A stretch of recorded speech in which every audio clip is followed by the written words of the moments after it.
মোৰ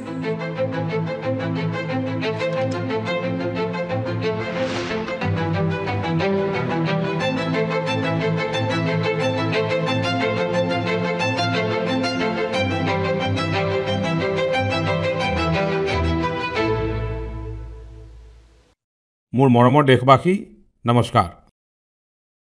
মন কি বাত অনুষ্ঠানলৈ আপোনালোকক পুনৰ এবাৰ স্বাগতম জনাইছোঁ। নৱেম্বৰ মাহে বহুতো প্ৰেৰণা কঢ়িয়াই আনিলে। কেইদিনমান পূৰ্বে ২৬ নৱেম্বৰত সংবিধান দিৱস উপলক্ষে চেণ্ট্ৰেল হলত এক বিশেষ কাৰ্যসূচীৰ আয়োজন কৰা হৈছিল। বন্দে মাতৰমৰ ১৫০ বছৰ উপলক্ষে সমগ্ৰ দেশতে হ'বলগীয়া কাৰ্যসূচীসমূহৰ এক ভব্য আৰম্ভণি হ'ল। ২৫ নৱেম্বৰত অযোধ্যাৰ ৰাম মন্দিৰত ধৰ্মধ্বজা উত্তোলন কৰা হ'ল। সেই একেই দিনা কুৰুক্ষেত্ৰৰ জ্যোতিস্বৰত ৫জন স্মাৰকৰ লোকাৰ্পণ কৰা হ'ল। বন্ধুসকল, কেইদিনমান পূৰ্বে মই হায়দৰাবাদত বিশ্বৰ সৰ্ববৃহৎ লিপ ইঞ্জিন MRO ফেচিলিটি উদ্বোধন কৰিছোঁ। এয়াৰক্ৰাফ্টৰ মেইনটেনেন্স, ৰিপেয়াৰ এণ্ড অভাৰহলৰ খণ্ডত ভাৰতে এক বৃহৎ পদক্ষেপ গ্ৰহণ কৰিছে। যোৱা সপ্তাহত মুম্বাইত অনুষ্ঠিত এক কাৰ্যসূচীত INS মাহেক ভাৰতীয় নৌসেনাত অন্তৰ্ভুক্ত কৰা হয়। যোৱা সপ্তাহতে ভাৰতৰ মহাকাশ পৰিৱেশ তন্ত্ৰক স্কাই ৰুটৰ ইনফিনিটি কেম্পাছে এক নতুন গতি প্ৰদান কৰিছে। এয়া ভাৰতৰ নতুন চিন্তা, উদ্ভাৱন আৰু যুৱ শক্তিৰ প্ৰতিফলন হৈ পৰিছে। বন্ধুসকল, কৃষি খণ্ডটো দেশে এক বৃহৎ সফলতা অৰ্জন কৰিছে। ভাৰতে ৩৫৭ মিলিয়ন টন খাদ্য শস্য উৎপাদনৰ সৈতে এক ঐতিহাসিক অভিলেখ গঢ়িছে। ৩৫৭ মিলিয়ন টন ১০ বছৰ পূৰ্বৰ তুলনাত ভাৰতৰ খাদ্যশস্য উৎপাদন ১ মিলিয়ন টন বৃদ্ধি পাইছে।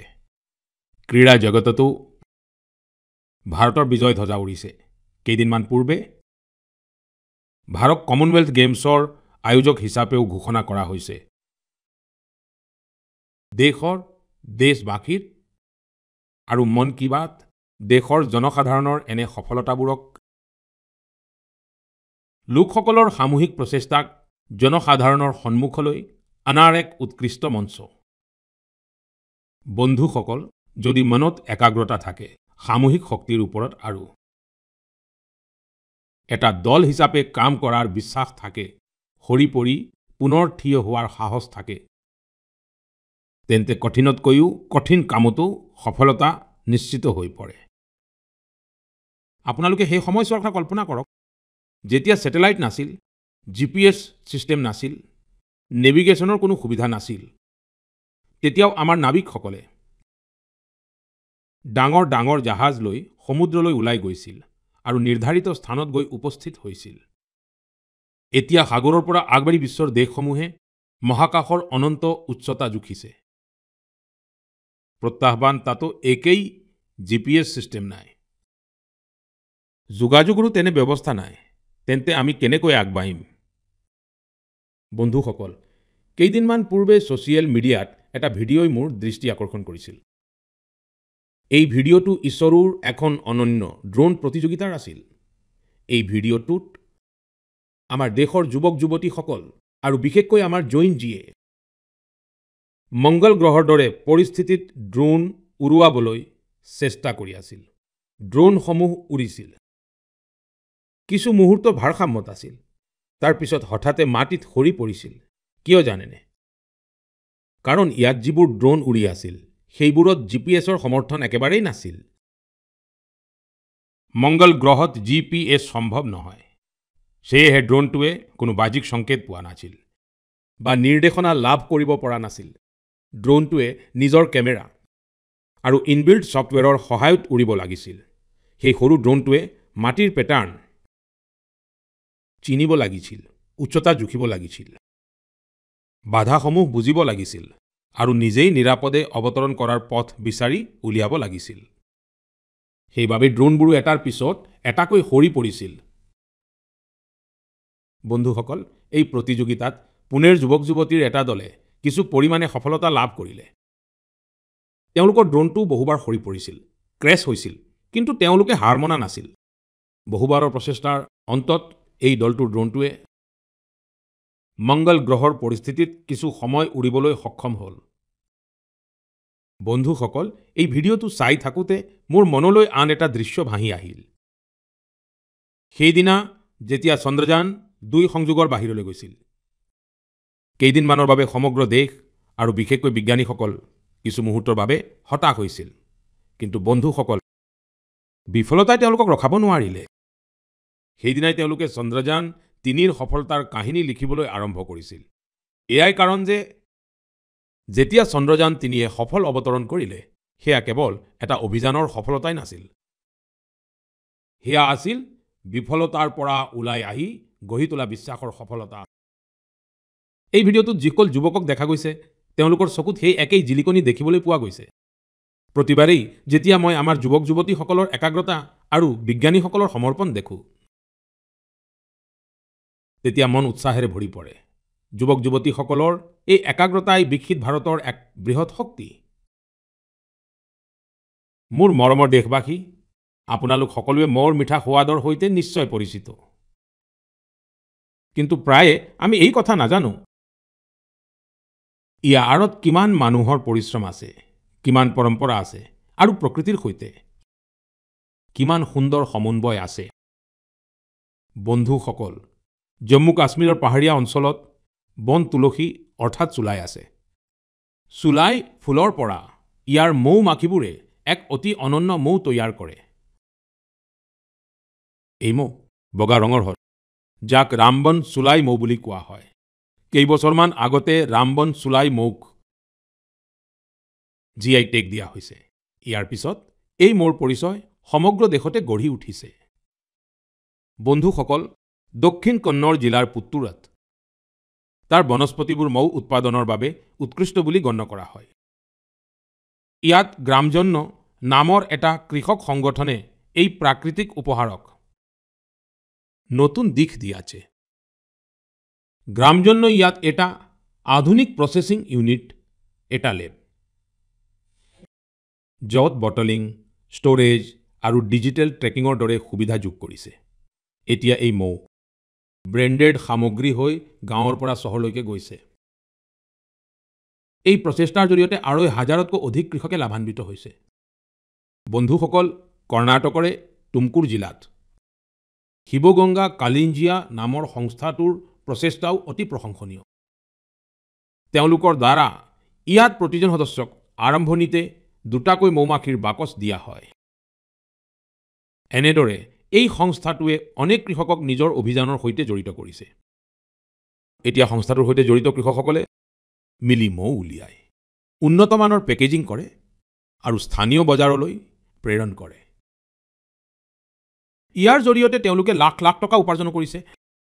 এনেকুৱা এক উদাহৰণ হ'ল নাগালেণ্ডৰ ক্লিফ হানি হাণ্টিং। নাগালেণ্ডৰ চুকলাংগান গাঁৱত চিয়ামনি ইয়াংগান জনজাতিয়ে শতিকা ধৰি মৌ উলিওৱাৰ কাম কৰি আহিছে। ইয়াত মৌমাখিয়ে গছত নহয়, বৰঞ্চ ওখ শিলৰ ওপৰত নিজৰ বাহ সাজে। সেয়েহে মৌ উলিওৱা কামটো অতি বিপদসংকুল। সেয়েহে ইয়াৰ মানুহে মৌমাখিৰ লগত প্ৰথমে নম্ৰতাৰে কথা পাতে, তেওঁলোকৰ পৰা অনুমতি লয়, তেওঁলোকক জনায় যে আজি তেওঁলোকে মৌ নিবলৈ আহিছে। ইয়াৰ পিছত মৌ উলিয়ায়। বন্ধুসকল, আজি ভাৰতে মৌ উৎপাদনত নতুন অভিলেখ গঢ়িছে। 11 বছৰ আগতে দেশত মৌৰ উৎপাদন ৭৬,০০০ মেট্ৰিক টন আছিল। এতিয়া ই বাঢ়ি ১.৫ লাখ মেট্ৰিক টনতকৈ অধিক হৈছে।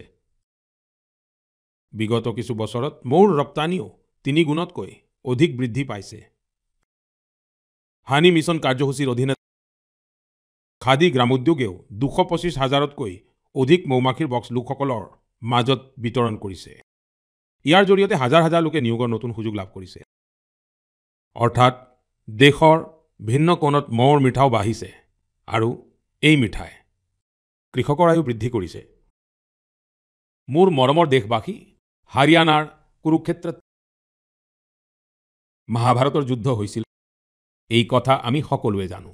কিন্তু যুদ্ধৰ এই অভিজ্ঞতা এতিয়া আপোনালোকে তাত থকা মহাভাৰত অভিজ্ঞতা কেন্দ্ৰটো সাক্ষাৎ অনুভৱ কৰিব পাৰিব। এই অভিজ্ঞতা কেন্দ্ৰত মহাভাৰতৰ গাথাক 3D light and sound show' আৰু ডিজিটেল কৌশলৰ জৰিয়তে দেখুওৱা হৈছে। 25 নৱেম্বৰত যেতিয়া মই কুৰুক্ষেত্ৰলৈ গৈছিলোঁ, তেতিয়া এই অভিজ্ঞতা কেন্দ্ৰৰ অভিজ্ঞতাই মোক আনন্দৰে ভৰাই তুলিছিল। বন্ধুসকল, কুৰুক্ষেত্ৰত ব্ৰহ্মসৰোবৰত আয়োজিত আন্তঃৰাষ্ট্ৰীয় গীতা মহোৎসৱত অংশগ্ৰহণ কৰাটো মোৰ বাবে অতি বিশেষ আছিল।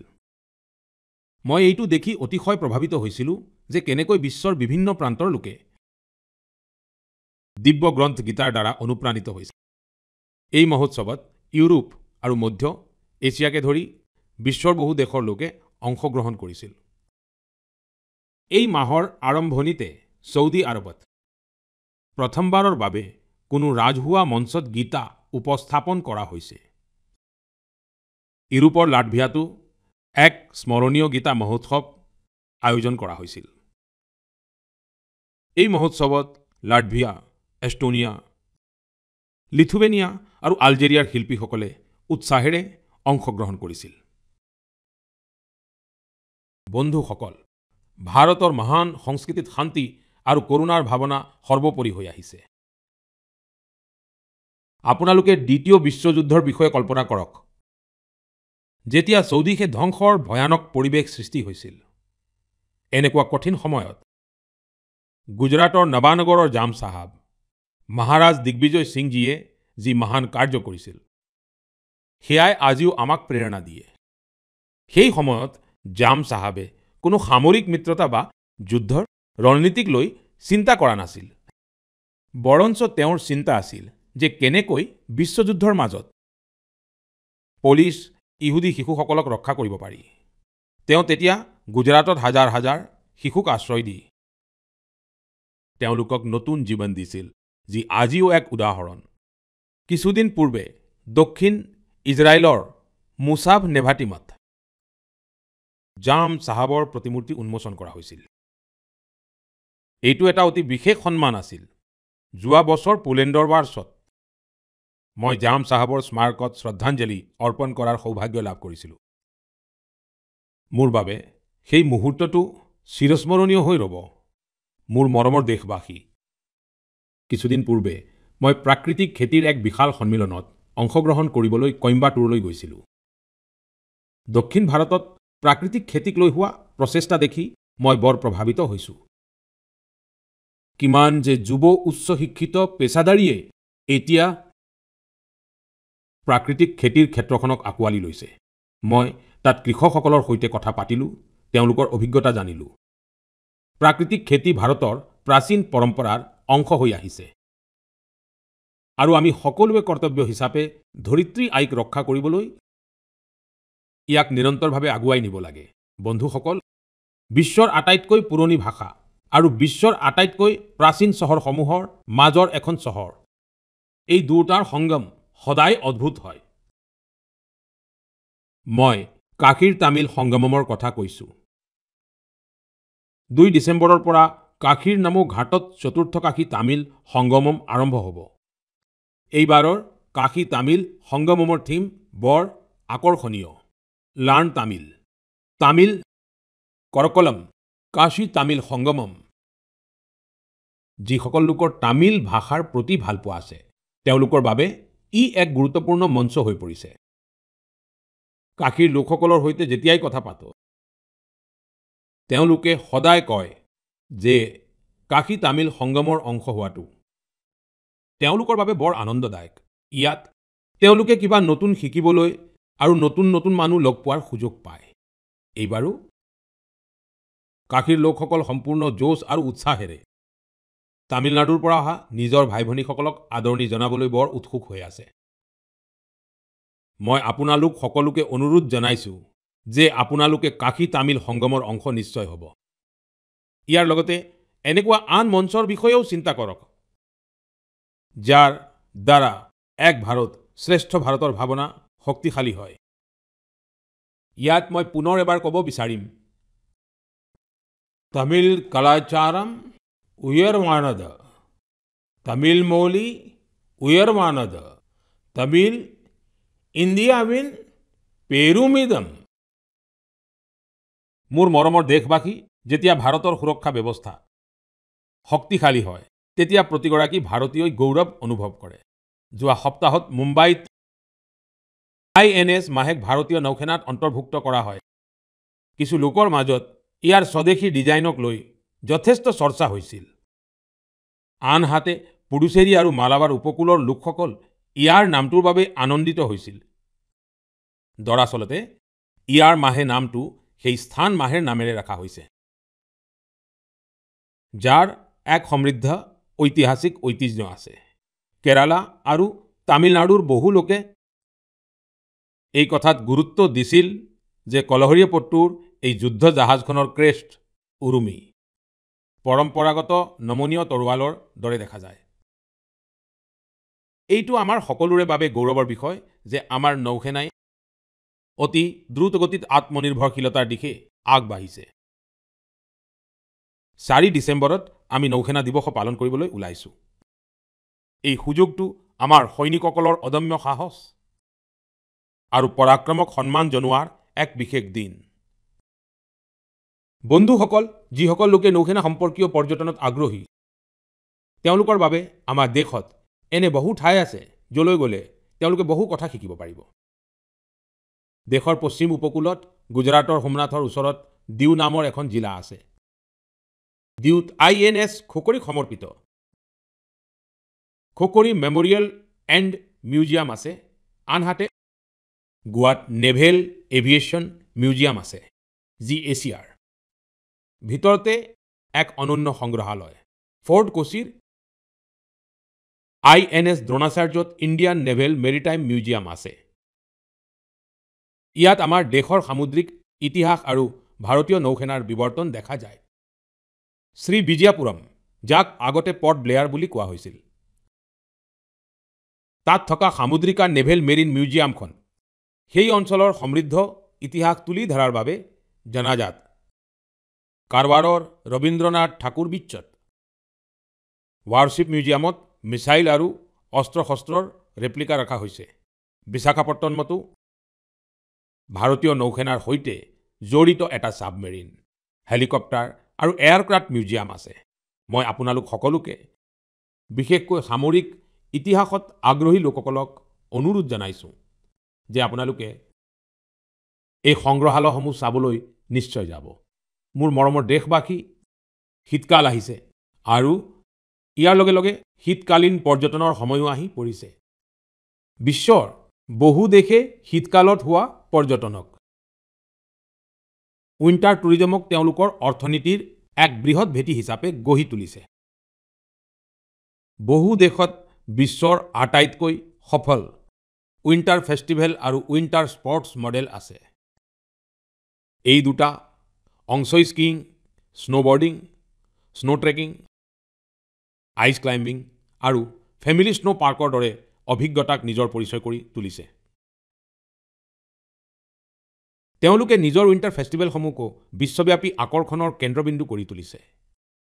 বন্ধুসকল, আমাৰ দেশতো উইণ্টাৰ টুৰিজমৰ সকলো সম্ভাৱনা বিদ্যমান। আমাৰ ওচৰত পাহাৰো আছে, সংস্কৃতিও আছে আৰু দুঃসাহসিক ক্ৰীড়াৰ অসীম সম্ভাৱনাও আছে। মই সুখী যে আজিকালি উত্তৰাখণ্ডৰ শীতকালীন পৰ্যটনে মানুহক বহু আকৰ্ষিত কৰিছে। শীতকালত ঔৰি, মুন্সিয়াৰী, চৌপতা আৰু ডেৰাৰ দৰে ঠাইবোৰ জনপ্ৰিয় হৈ পৰিছে। কেইসপ্তাহমান আগতে পিথোৰাগড় জিলাত 14,500 ফুটতকৈ অধিক উচ্চতাত আদি কৈলাশত ৰাজ্যৰ প্ৰথমখন হাই অল্টিটিউড আল্ট্ৰা ৰান মাৰাথনৰ আয়োজন কৰা হৈছিল। ইয়াত দেশৰ 18খন ৰাজ্যৰ 750 জনতকৈ অধিক এথলীটে অংশগ্ৰহণ কৰিছিল। 60 কিলোমিটাৰ দৈৰ্ঘ্যৰ আদি কৈলাশ পৰিক্ৰমা ৰানৰ আৰম্ভণি হাড় কঁপোৱা জাৰত পুৱা 5 বজাত হৈছিল। ইমান ঠাণ্ডা সত্ত্বেও মানুহৰ উৎসাহ চাবলগীয়া আছিল। আদি কৈলাশ যাত্ৰাত য'ত 3 বছৰ আগলৈকে মাত্ৰ 2000তকৈ কম পৰ্যটক আহিছিল, এতিয়া সেই সংখ্যা বাঢ়ি 30,000তকৈ অধিক হৈছে। বন্ধুসকল, কেইসপ্তাহমানৰ ভিতৰতে উত্তৰাখণ্ডত উইণ্টাৰ গেমছৰো আয়োজন হ'ব। দেশৰ খেলুৱৈ, দুঃসাহসিক ক্ৰীড়া প্ৰেমী আৰু খেলৰ সৈতে জড়িত লোকসকল এই আয়োজনক লৈ উৎসাহিত। স্কিইং হওক বা স্নোবৰ্ডিং, বৰফত খেলা বহুতো খেলৰ প্ৰস্তুতি আৰম্ভ হৈছে। উত্তৰাখণ্ডই শীতকালীন পৰ্যটন বৃদ্ধিৰ বাবে যোগাযোগ ব্যৱস্থা আৰু আন্তঃগাঁথনিৰ ওপৰতো গুৰুত্ব দিছে। হোমষ্টেক লৈ নতুন নীতিও তৈয়াৰ কৰা হৈছে। বন্ধুসকল, শীতকালত ৱেড ইন ইণ্ডিয়া অভিযানৰো এক সুকীয়া আকৰ্ষণ থাকে। শীতকালৰ সোণালী ৰ'দেই হওক বা পাহাৰৰ পৰা নামি অহা কুঁৱলীৰ চাদৰেই হওক, ডেষ্টিনেশ্যন ৱেডিঙৰ বাবেও পাহাৰ এতিয়া যথেষ্ট জনপ্ৰিয় হৈছে। বহুতো বিবাহ এতিয়া বিশেষকৈ গংগাৰ পাৰত অনুষ্ঠিত হৈছে। বন্ধুসকল, শীতকালৰ এই দিনবোৰত হিমালয়ৰ উপত্যকাবোৰ এনে এক অভিজ্ঞতাৰ অংশ হৈ পৰে যি গোটেই জীৱনলৈ মনত ৰৈ যায়। যদি আপুনি এই শীতত ক'ৰবালৈ যোৱাৰ কথা ভাবিছে, তেন্তে হিমালয়ৰ উপত্যকাৰ বিকল্পটো নিশ্চয় ৰাখিব। বন্ধুসকল, কেইসপ্তাহমান আগতে মই ভূটানলৈ গৈছিলোঁ। এনে ভ্ৰমণত বিভিন্ন ধৰণৰ সংবাদ আৰু আলোচনাৰ সুযোগ পোৱা যায়। মোৰ এই যাত্ৰাত মই ভূটানৰ ৰজা, বৰ্তমানৰ ৰজাৰ পিতৃ, যি নিজেও এসময়ত ৰজা আছিল, তাৰে প্ৰধানমন্ত্ৰী আৰু আন লোকসকলক সাক্ষাৎ কৰিছিলোঁ। এই সময়ছোৱাত সকলোৰে পৰা এটা কথা নিশ্চয় শুনিবলৈ পাইছিলোঁ। সকলোৱে তাত বৌদ্ধ ধৰ্মৰ অৱশেষ অৰ্থাৎ ভগৱান বুদ্ধৰ পবিত্ৰ অৱশেষ পঠিওৱাৰ বাবে ভাৰতবাসীৰ প্ৰতি কৃতজ্ঞতা জ্ঞাপন কৰিছিল। মই যেতিয়া এই কথা শুনিছিলোঁ, মোৰ হৃদয় গৌৰৱেৰে ভৰি পৰিছিল। বন্ধুসকল, ভগৱান বুদ্ধৰ পবিত্ৰ অৱশেষক লৈ আন বহুতো দেশতো এনে উৎসাহ দেখিবলৈ পোৱা গৈছে। যোৱা মাহতে ৰাষ্ট্ৰীয় সংগ্ৰহালয়ৰ পৰা এই পবিত্ৰ অৱশেষসমূহ ৰাছিয়াৰ কালমিকলৈ লৈ যোৱা হৈছিল, য'ত বৌদ্ধ ধৰ্মৰ বিশেষ মহত্ব আছে। মোক কোৱা হৈছিল যে এইবোৰ দৰ্শনৰ বাবে ৰাছিয়াৰ দূৰ দূৰণিৰ পৰাও বহু সংখ্যক লোক তাত উপস্থিত হৈছিল। এই পবিত্ৰ অৱশেষসমূহ মংগোলিয়া, ভিয়েটনাম আৰু থাইলেণ্ডলৈ লৈ যোৱা হৈছে। প্ৰতিটো স্থানতে লোকসকলৰ বিপুল উৎসাহ দেখা গৈছে। এইবোৰ দৰ্শনৰ বাবে থাইলেণ্ডৰ ৰজাও উপস্থিত হৈছিল। সমগ্ৰ বিশ্বতে ভগৱান বুদ্ধৰ পবিত্ৰ অৱশেষৰ প্ৰতি এনে গভীৰ সম্পৰ্ক দেখি মন আৱেগেৰে অভিভূত হৈ পৰে। এয়া শুনি বৰ ভাল লাগে যে কেনেকৈ এনেধৰণৰ কোনো পদক্ষেপে পৃথিৱীৰ বিভিন্ন লোকক একত্ৰিত কৰাৰ মাধ্যম হৈ পৰে। মই আপোনালোক সকলোকে সদায় ভকেল ফৰ লোকেলৰ মন্ত্ৰ লগত লৈ চলিবলৈ কওঁ। কিছুদিন পূৰ্বে G20 শীৰ্ষ সন্মিলনৰ সময়ত যেতিয়া বিশ্বৰ বহু নেতাক উপহাৰ দিয়াৰ কথা আহিছিল, তেতিয়া মই পুনৰ ক'লো, ভকেল ফৰ লোকেল। মই দেশবাসীৰ হৈ বিশ্বৰ নেতাসকলক যি উপহাৰ প্ৰদান কৰিলোঁ, তাত এই ভাৱনাৰ বিশেষ ধ্যান ৰখা হৈছিল। G20ৰ সময়ত মই দক্ষিণ আফ্ৰিকাৰ ৰাষ্ট্ৰপতিগৰাকীক নটৰাজৰ ব্ৰঞ্জৰ মূৰ্তি উপহাৰ দিছিলোঁ। এইটো তামিলনাডুৰ তাঞ্জাভুৰৰ সাংস্কৃতিক ঐতিহ্যৰ সৈতে জড়িত আৰু চোল যুগৰ শিল্পকলাৰ এক অদ্ভুত উদাহৰণ। কানাডাৰ প্ৰধানমন্ত্ৰীগৰাকীক ৰূপৰ ঘোঁৰাৰ প্ৰতিকৃতি দিয়া হৈছিল, যিটো ৰাজস্থানৰ উদয়পুৰৰ উৎকৃষ্ট শিল্পকলাক প্ৰতিফলিত কৰে। জাপানৰ প্ৰধানমন্ত্ৰীগৰাকীক ৰূপৰ বুদ্ধৰ প্ৰতিকৃতি উপহাৰ দিয়া হৈছিল। ইয়াত তেলেংগানা আৰু কৰিমনগৰৰ বিখ্যাত ৰূপৰ শিল্পৰ সূক্ষ্মতা ফুটি উঠিছে। ইটালীৰ প্ৰধানমন্ত্ৰীগৰাকীক ফুলৰ আকৃতিৰ ৰূপৰ আইনা উপহাৰ দিয়া হৈছিল, যিটো কৰিমনগৰে পৰম্পৰাগত ধাতু শিল্পকলাক প্ৰদৰ্শন কৰে। অষ্ট্ৰেলিয়াৰ প্ৰধানমন্ত্ৰীগৰাকীক মই ব্ৰাছ উৰুলি উপহাৰ দিছিলোঁ। এইটো কেৰালাৰ মুন্নাৰৰ এক উৎকৃষ্ট শিল্প। মোৰ উদ্দেশ্য আছিল যে বিশ্বই ভাৰতৰ শিল্প, কলা আৰু পৰম্পৰাৰ বিষয়ে জানক আৰু আমাৰ কাৰিকৰসকলৰ প্ৰতিভাই এক বিশ্ব মঞ্চ লাভ কৰক। বন্ধুসকল, মই সুখী যে ভকেল ফৰ লোকেলৰ ভাৱনাক দেশৰ কোটি কোটি লোকে নিজৰ জীৱনৰ অংশ কৰি লৈছে। এই বছৰ যেতিয়া আপোনালোকে উৎসৱৰ বজাৰ কৰিবলৈ গৈছিল, তেতিয়া এটা কথা নিশ্চয় সকলোৱে অনুভৱ কৰিছে। মানুহৰ পচন্দ আৰু ঘৰলৈ অনা সামগ্ৰীসমূহত এটা স্পষ্ট ইংগিত দেখা গৈছিল যে দেশ স্বদেশীৰ দিশে উভতিছে। মানুহে নিজৰ মনেৰে ভাৰতীয় সামগ্ৰী বাছি লৈছিল।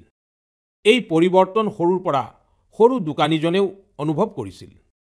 এইবাৰ যুৱচামেও ভকেল ফৰ লোকেল অভিযানক গতি প্ৰদান কৰিছে। অনাগত কেইটামান দিনত বৰদিন আৰু নতুন বছৰ উপলক্ষে বজাৰ কৰাৰ এক নতুন পৰ্ব আৰম্ভ হ'ব। মই আপোনালোকক পুনৰ মনত পেলাই দিছোঁ, ভকেল ফৰ লোকেলৰ মন্ত্ৰ মনত ৰাখিব, তাকেই কিনিব। যিটো দেশত নিৰ্মিত হৈছে তাকেই বিক্ৰী কৰক, য'ত কোনো দেশবাসীৰ পৰিশ্ৰম জড়িত হৈ আছে। মোৰ মৰমৰ দেশবাসী, ভাৰতীয় ক্ৰীড়াৰ ক্ষেত্ৰত এই মাহটো বৰ ভাল গৈছে। এই মাহটোৰ আৰম্ভণি ভাৰতীয় মহিলা দলৰ দ্বাৰা ICC মহিলা বিশ্বকাপ জয়েৰে হৈছিল, কিন্তু তাৰ পিছতো খেলপথাৰত আৰু অধিক একশ্যন দেখিবলৈ পোৱা গৈছে। কিছুদিন পূৰ্বে টকিঅ'ত ডেফ অলিম্পিক অনুষ্ঠিত হৈছিল, য'ত ভাৰতে এতিয়ালৈকে সৰ্বশ্ৰেষ্ঠ প্ৰদৰ্শন কৰি 20টা পদক লাভ কৰিছে। আমাৰ মহিলা খেলুৱৈসকলেও কাবাডী বিশ্বকাপ জয় কৰি ইতিহাস ৰচনা কৰিছে। সমগ্ৰ টুৰ্ণামেণ্টত তেওঁলোকে উৎকৃষ্ট প্ৰদৰ্শনেৰে প্ৰতিজন ভাৰতীয়ৰ মন জয় কৰিছে। বিশ্ব বক্সিং কাপ ফাইনেলতো আমাৰ খেলুৱৈসকলৰ প্ৰদৰ্শন চমৎকাৰী আছিল, য'ত তেওঁলোকে 20টা পদক লাভ কৰিছে। বন্ধুসকল, যিটো কথাৰ অধিক চৰ্চা হৈছে সেয়া হ'ল আমাৰ মহিলা দলটোৰ ব্লাইণ্ড ক্ৰিকেট বিশ্বকাপ জয়। ডাঙৰ কথাটো হ'ল আমাৰ এই দলটোৱে এখনো মেচ নাহাৰাকৈ এই টুৰ্ণামেণ্টখন জিকিছে। দেশবাসীয়ে এই দলটোৰ প্ৰতিজন খেলুৱৈক লৈ অত্যন্ত গৌৰৱান্বিত। মোৰ এই দলটোৰ সৈতে প্ৰধানমন্ত্ৰীৰ বাসগৃহত সাক্ষাৎ হৈছিল। সঁচাকৈয়ে এই দলটোৰ সাহস, তেওঁলোকৰ উৎসাহে আমাক বহু কথা শিকায়। এই বিজয় আমাৰ ক্ৰীড়া ইতিহাসৰ অন্যতম শ্ৰেষ্ঠ বিজয়, যি প্ৰতিজন ভাৰতীয়ক অনুপ্ৰাণিত কৰি থাকিব। বন্ধুসকল, আজিকালি আমাৰ দেশত এণ্ডুৰেন্স স্পৰ্টছৰ এক নতুন ক্ৰীড়া সংস্কৃতিও দ্ৰুতগতিত গঢ় লৈ উঠিছে। এণ্ডুৰেন্স স্পৰ্টছ বুলিলে মই এনে ক্ৰীড়া কাৰ্যকলাপক বুজাওঁ য'ত আপোনাৰ সীমাৰ পৰীক্ষা হয়। কেইবছৰমান আগলৈকে মাৰাথন আৰু বাইকেথনৰ দৰে বিশেষ অনুষ্ঠান কিছুমান বিশেষ লোকৰ মাজতে সীমাবদ্ধ আছিল, কিন্তু এতিয়া বহু কথাই সলনি হৈছে। মোক জনোৱা হৈছে যে সমগ্ৰ দেশতে প্ৰতিমাহে 1500ৰো অধিক এণ্ডুৰেন্স স্পৰ্টছৰ আয়োজন কৰা হয়। এই অনুষ্ঠানসমূহত অংশগ্ৰহণ কৰিবলৈ এথলীটসকলে বহু দূৰলৈ যায়। বন্ধুসকল, এণ্ডুৰেন্স স্পৰ্টছৰে এটা উদাহৰণ হ'ল আইৰণমেন ট্ৰাইথলন। আপুনি কল্পনা কৰকচোন, যদি আপোনাক কোৱা হয় যে আপোনাৰ হাতত এদিনতকৈও কম সময় আছে আৰু আপুনি এই 3টা কাম কৰিব লাগিব: সাগৰত 4 কিলোমিটাৰ সাঁতোৰা, 180 কিলোমিটাৰ চাইকেল চলোৱা আৰু প্ৰায় 42 কিলোমিটাৰ মাৰাথন দৌৰা। তেতিয়া আপুনি ভাবিব যে এয়া কেনেকৈ সম্ভৱ, কিন্তু আইৰণৰ দৰে সাহসী লোকে এই কামো সফলতাৰে কৰি দেখুৱায়। সেইবাবেই ইয়াক আইৰণমেন ট্ৰাইথলন বুলি কোৱা হয়। গোৱাত শেহতীয়াকৈ এনে এক অনুষ্ঠানৰ আয়োজন কৰা হৈছিল। আজিকালি এনেধৰণৰ অনুষ্ঠানতো ৰাইজে আগ্ৰহেৰে অংশগ্ৰহণ কৰিছে।